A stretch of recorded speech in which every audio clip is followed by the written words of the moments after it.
What's up, wrestling fans, trading card collectors? I'm Zhan Morning. This is Wrestling with Cards. Today I'm here to answer your questions. We're doing another Q&A. Stick around, check it out.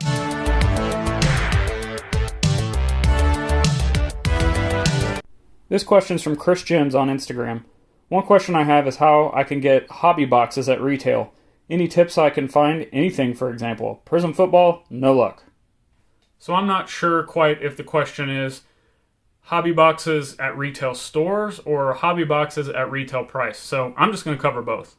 Generally, hobby boxes are only going to be found at your LCS, your local card shop, your local hobby shop, or if you order direct from the company, Topps, Panini, Leaf, etc.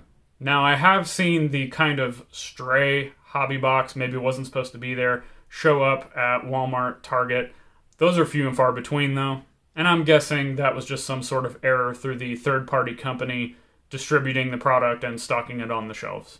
Now, as far as buying hobby boxes at their retail price, meaning their MSRP, we're kind of in the wild west of that right now. I think these card companies are starting to see what's happening on the secondary market, people buying them at the retail price, flipping them for 5, 10x, whatever it is on the secondary market, and I think they're starting to just mark up their retail product in general. We've seen just crazy prices recently announced with new products coming out if you want to order their hobby boxes directly from the site.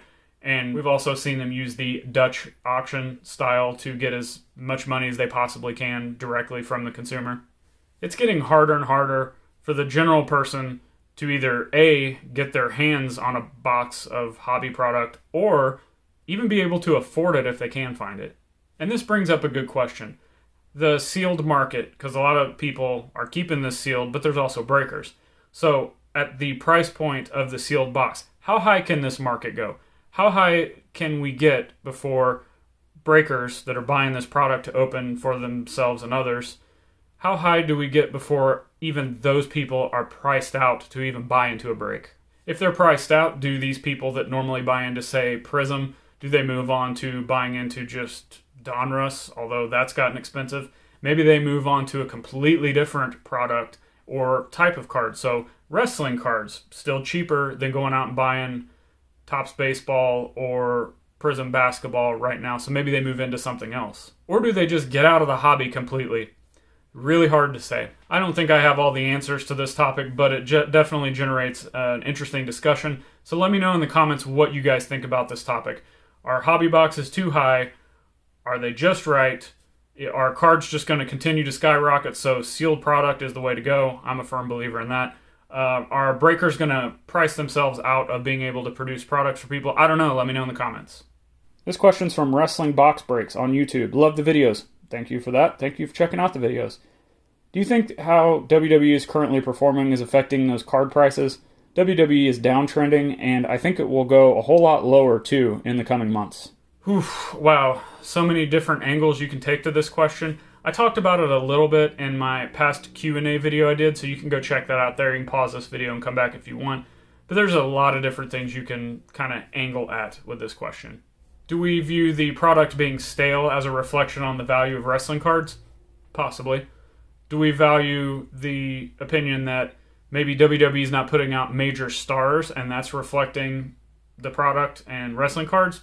Possibly. Has having no fans impacted wrestling and the product, and has that trickled down to wrestling cards and their popularity? Who knows, maybe. Or is it that wrestling fans just aren't collecting wrestling cards right now? Maybe I should do a whole video on that topic. I think I've talked about that before. I have strong opinions on that. I don't know. I would love to hear your guys' opinions on this. Let me know in the comments. Why do you think that the wrestling card market is kind of lower? And how do you think the product has a reflection on those values? And again, we're talking mainly the modern wrestling card releases, modern wrestling product, because vintage is just on fire right now. And I don't think there's a right or wrong answer here. I just want to get some conversation going, maybe help us all out who are all kind of confused. Like, I know the market for basketball and baseball is not what wrestling is, and we have seen wrestling cards come from the bottom of the barrel in the 80s when people just thought they were throwaway products. Now those cards are worth a lot better. But what are we doing with modern wrestling and the modern product? Let me know what you think. This question's from Classic Retros 23 on Instagram. Have another question or an idea. I know binders are bad, but is there a way to display cards like a binder? Do they sell binders that hold top loaders? I'm old school and would love to organize my 1990 WWF Classic set. So the main way that I see people displaying cards now, because most cards and collectors' collections that I see, they're all slabbed and graded. Most of those are either on a specifically designed case on a wall, or one of those glass cases like what you would see at a hobby store. People are using these more and more because everybody's getting cards graded. That being said, if you're a set collector, or maybe you're not a set collector, but you have a set of cards, maybe you're a player collector, you want to display all of the cards of that player, that wrestler, that athlete, whatever, I don't think necessarily that these display cases are the best way to do that. And while most people are not using binders anymore, from what I've seen, just because of their history of damaging the cards, stacking, falling, the binders just falling apart on them on the shelves or whatever, and damaging the cards, they're not the best way to protect the cards, but there are some products that I've heard talked about and seen floating around within the hobby, some things you may want to look at. I heard Kyle from the Wax Museum podcast. He was talking about how he likes to put binders together and likes the way they display. So I just reached out to him and asked him, hey, you like binders.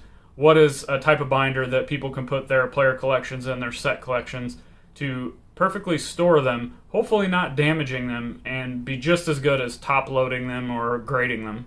So he recommended the Z Folio 9-page binders.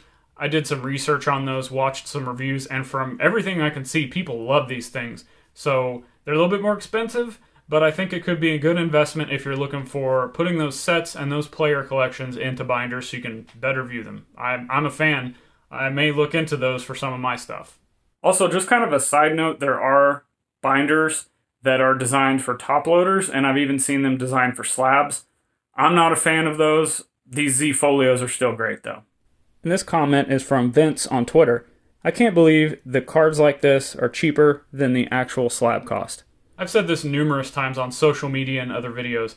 I'm kind of flabbergasted that you can get some really cool cards, maybe not the top grade, sometimes in the top grade, but the fact that you can get some cool cards across any trading card platform for just a little bit over what it costs to grade the card in general in a slab. And sometimes you can even figure in the shipping costs. So you're talking about getting a card in a slab, whatever grade, plus shipping, for less than it costs, or right around the same price as it costs, give or take $5 or whatever, as the same price it costs just to grade the card. I don't get it. Especially with the backlog that PSA has right now. I see a great arbitrage opportunity here to flip these. I also see an opportunity to add some just cool cards to your collection on the cheap. Now, I'm not going to tell you what cards to go out and buy in reference to this because everybody collects and wants different things, sees different opportunities, but I'm just telling you they're out there. Thanks again for checking out the video. Hopefully I was able to answer some of your questions that were submitted. If you have a question, you can either leave it in the comments that may end up showing up on a future Q&A video, or you can reach out to me all over social media. Just private message me, DM. They're all open. Send in your questions and you may see it on the next show. Click the videos on the screen to learn even more awesome things about wrestling cards.